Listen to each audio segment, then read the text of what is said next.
शाम आए, इस मिट्टी से जन्मे उसके भी कभी काम आए। हर शाम को यही दुआ है रब से, हर शाम को यही दुआ है रब से, देश के लिए खुद को कुर्बान कर काश शहीदों में मेरा भी नाम आए। क्या बात है, वेरी गुड। आदरणीय अध्यापक, मुख्य अतिथिगण और मेरे प्यारे भाइयों और बहनों, सभी को स्वतंत्रता दिवस की हार्दिक शुभकामनाएं। जैसे कि हम लोग जानते हैं, हम सभी यहाँ पर स्वतंत्रता दिवस मनाने के लिए इकट्ठा हुए हैं। हर साल की तरह इस साल भी हमारा स्वतंत्रता दिवस बड़े हर्ष एवं उल्लास के साथ मनाया जा रहा है। इसी खुशी के साथ आज मैं यहाँ पर अपनी कुछ बातों को रखना चाहूँगी। अगर हमसे कोई गलती हो तो माफ करना। आजादी, आजादी का असली मतलब वही समझ सकता है जिसने कभी गुलामी की हो। हम सब बहुत भाग्यशाली, हमें स्वतंत्र भारत में जन्म लिया। यूँ तो आजादी की लौ 1857 में ही जल चुकी थी, जो साल 1947 में हमारे देश को आजाद करें। प्राचीन, मध्यकालीन और वर्तमान भारत के उदाहरणों से स्पष्ट करना चाहूंगी कि जब हम फिरंगियों के फेरे में फंस गए थे तो रंग बसंती चोला की एक आवाज पर टोलों के टोले उमड़ आते थे। क्या बात है, वेरी गुड।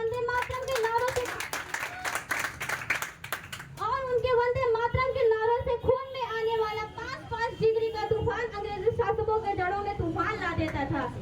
लोग मर जाते थे, मिट जाते थे, फांसी पर चढ़ जाते थे, तो वही अपने देशभक्ति साबित कर रहे होते थे, क्योंकि ये उस दौर की देशभक्ति की कसौटी थी। किंतु आज देश लड़ जाने को नहीं कहता, मर जाने, फांसी चढ़ जाने या मिट जाने को नहीं कहता, बल्कि मेरे विचारों में यदि कोई व्यक्ति अपना काम बड़ी मेहनत, ईमानदारी और पूरी लगन से करे तो यही सबसे बड़ी उसकी देशभक्त है। उठो जवानों, देश की वसुंधरा पुकारती, उठो जवानों, देश की वसुंधरा पुकारती, देश है पुकारता पुकारती माँ भारती। मैं नहीं मानती फेसबुक और व्हाट्सएप की डीपी को 3 रंग में रंगना ही देशभक्ति है। यदि आप कहेंगे साल में 2 बार हाथ में तिरंगा ले लेना देशभक्ति है, तो मैं पूछना चाहूंगी, फुटपाथ पर रहने वाला वो बच्चा ट्रैफिक की छांव में नंगे पांव जब तिरंगा बेच रहा होता है, तो क्या इसे आप उसकी देशभक्ति कहेंगे? ये उसकी देशभक्ति नहीं साहब, ये उसकी पेट की भूख की शक्ति है जो उसे ऐसा करने पर मजबूर करती है, क्योंकि वो ना मस्जिद को जानते हैं न शिवालों को जानते हैं, वो ना मस्जिद को जानते हैं न शिवालों को जानते हैं। जो पेट के भूखे होते हैं ना, वो सिर्फ भोजन के निवालों को जानते हैं। हर देशद्रोही के जीवन में आने वाला तूफान हमारी सच्ची देशभक्ति है, ताकि देशद्रोही ये समझ सके कि अगर तू परिंदा है तो ये आसमान तेरा है, अगर तू परिंदा है तो ये आसमान तेरा है, अगर तू दरिंदा है तो ये शमशान तेरा है। भाईचारे से रहना है तो रहो इस जमीन पर, भाईचारे से रहना है तो रहो इस जमीन पर, वरना ये कब्र भी तेरी है और ये कब्रिस्तान भी तेरा है। कराह उठती है वो देशभक्ति जब मुसीबत में फंसे लोगों को जान बचाने से ज्यादा हम सेल्फी लेकर अपने लाइक्स बढ़ाने में लगे रहते हैं।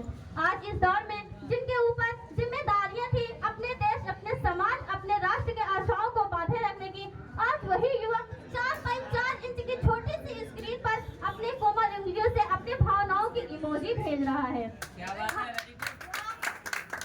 हम ऐसे समाज में जीते हैं जहाँ पत्थर के मूरत को लगते हैं 56 भोग, जहाँ पत्थर के मूरत को लगते हैं 56 भोग और भूखे नंगे तड़पते सो जाते हैं लोग। न सरकार मेरी है न ये रौब मेरा है, न सरकार मेरी है न ये रौब मेरा है, और न ही ये बड़ा सा नाम मेरा है। बस इतनी सी बात का गुरूर है मुझे, बस इतनी सी बात का गुरूर है मुझे कि मैं भारत की हूँ और ये भारत मेरा है। परंतु एक बेचारी बीमारी हमारे समाज में मुझे नजर आती है। कहा जाता है हम दुनिया के सबसे बड़े लोकतंत्र हैं, जहाँ हिंदू मुसलमान पैदा होते हैं, सिख और ईसाई भी पैदा होते हैं, लेकिन बदकिस्मती यहाँ इंसान पैदा नहीं होते। क्या बात है, वहाँ इंसान नहीं, बहुत अच्छा, वेरी गुड।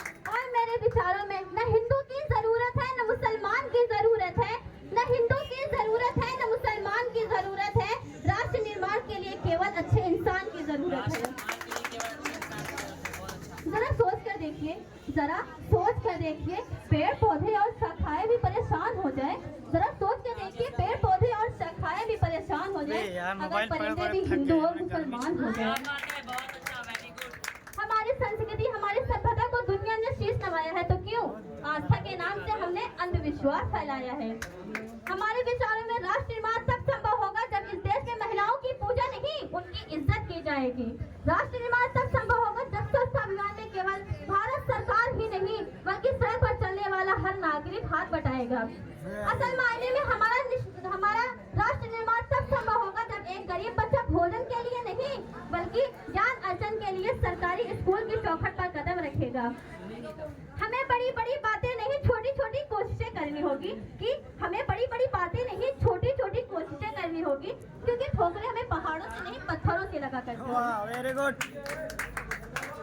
आज इस मंच पर मैं भारत की बेटी पूरी जिम्मेदारी के साथ ये कहती है कि हमारा राष्ट्र निर्माण तब संभव होगा जब हम सब मिलकर प्रयास करेंगे, क्योंकि हमारे देश की जिम्मेदारी नहीं है हमें आगे ले जाने की, हमारे देश की जिम्मेदारी नहीं है हम आगे ले जाने की, बल्कि हमारी जिम्मेदारी हमारे देश को आगे ले जाने की, अपने वतन को अपने राष्ट्र को आगे ले जाने की।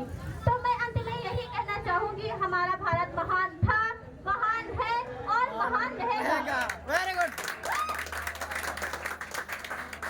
होगा हौसलों में बुलंद तो सारा जहां जय हिंद कहेगा, कि होगा अगर हौसलों में बुलंद तो सारा जहां जय हिंद कहेगा, क्योंकि सारे जहां से हंसा हिंदुस्ता हमारा, हम बुलबुलें हैं इसकी ये गुलिस्तान हमारा, ये गुलिस्तान हमारा। Very good.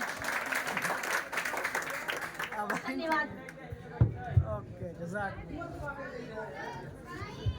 बहुत ही अच्छी स्पीच कही है रिहाना बानो ने।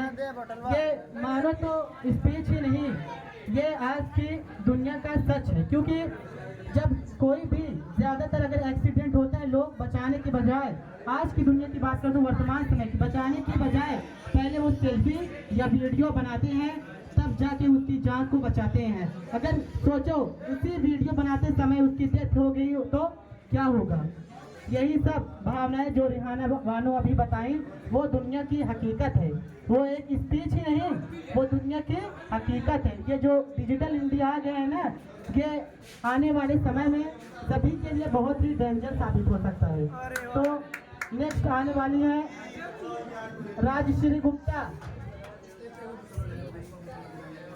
राजश्री